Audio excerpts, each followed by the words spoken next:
Welcome back, dear students.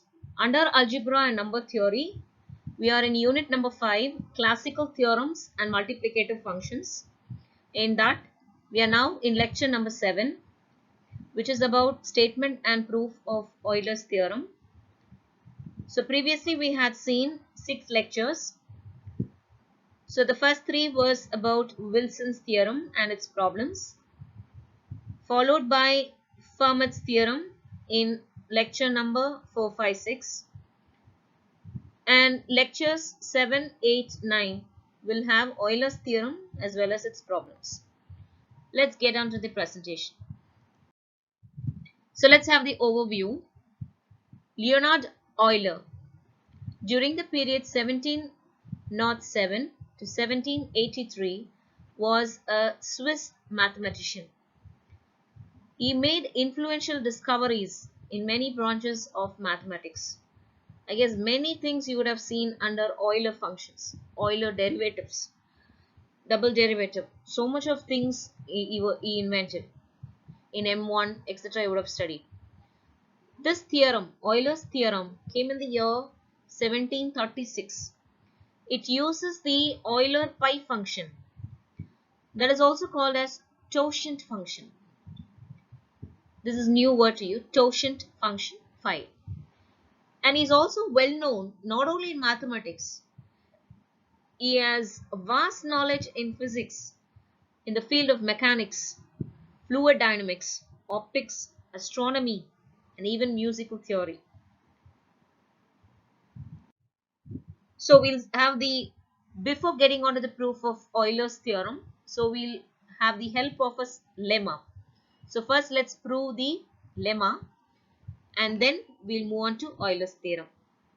So the statement of lemma, let m be a positive integer and a be any integer with a comma m is equal to 1. This can be called as GCD or relatively prime numbers. So let R1, R2 and so on, R of phi m be the positive integers less than or equal to m and relatively prime to m. Then least residues of the integers a R1, a R2 and so on, a R phi of m, modulo m are a permutation of integers R1, R2 and so on to R phi of m. So proof. So the proof consists of two parts. First we will show that ARI of m is equivalent to 1. That is the GCD of this is equal to 1. They are relatively prime for every I. Then we will show that the two numbers ARI and ARJ can be congruent modulo m if I is equal to j, where this I and j takes any number between 1 to phi of m, to show that each ARI is relatively prime to m. So this is what we are supposed to prove. So for that, relatively prime in the sense they don't have any common divisors among these two numbers. So if your common divisors is greater than 1, obviously we go for the contradiction. So suppose on contrary ARI, m is greater than 1, we are going to assume that. Let P be a prime factor of ARI, m. Therefore, if P is a prime factor of these two, then I can say that P divides ARI and P divides ARI, which implies P divides A or P divides RI. So case 1, if P divides A and P divides M, which is P divides A, M, which contradicts A, M is equivalent to 1.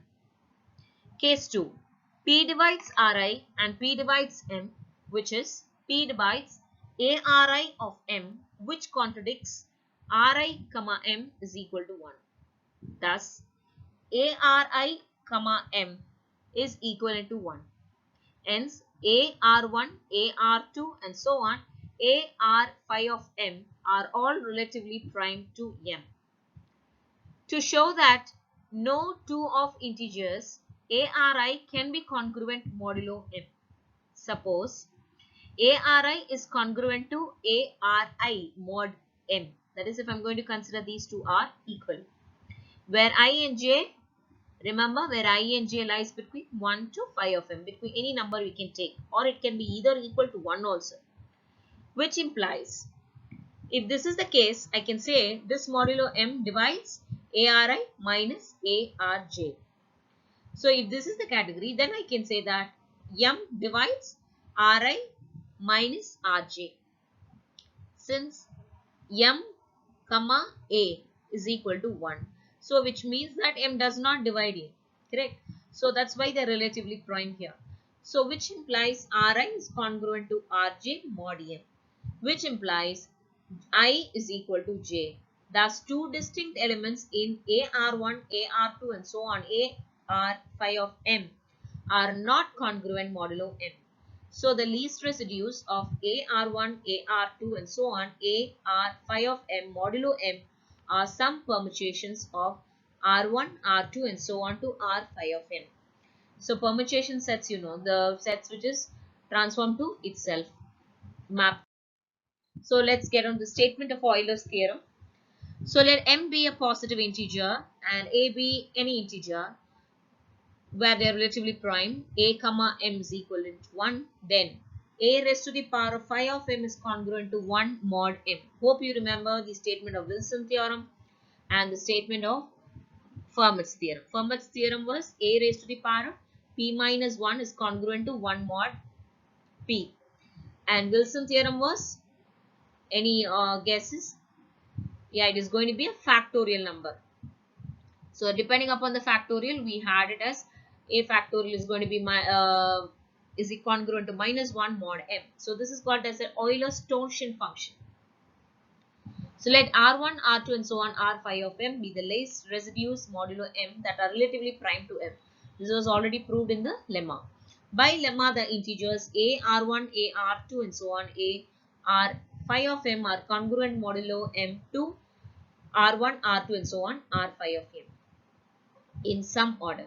Consequently, so what am I trying to do? I'm taking AR1 into AR2 into so on into AR phi of m is equivalent to R1 multiplied by R2 multiplied by so on multiplied by R phi of m mod m. So I've already declared by the lemma both are congruent modulo. So now I could take that A phi of m where R1 into R2 and so on into R phi of m. This is very similar to the Fermat's theorem what you see in the powers, which is all common here. A is common throughout. So all taking the product of all A's, A will be raised to the power of phi of m. So right hand side remains the same. And now what do I do? Both are the same here. So which implies it's going to be 1. Which is getting, see, this term as well as this term both are the same. So finally getting cancelled. So a raised to the power of phi of m is congruent to 1 mod m. Hence the Euler's theorem is proved. Thanks for watching. Let's continue in the next lecture.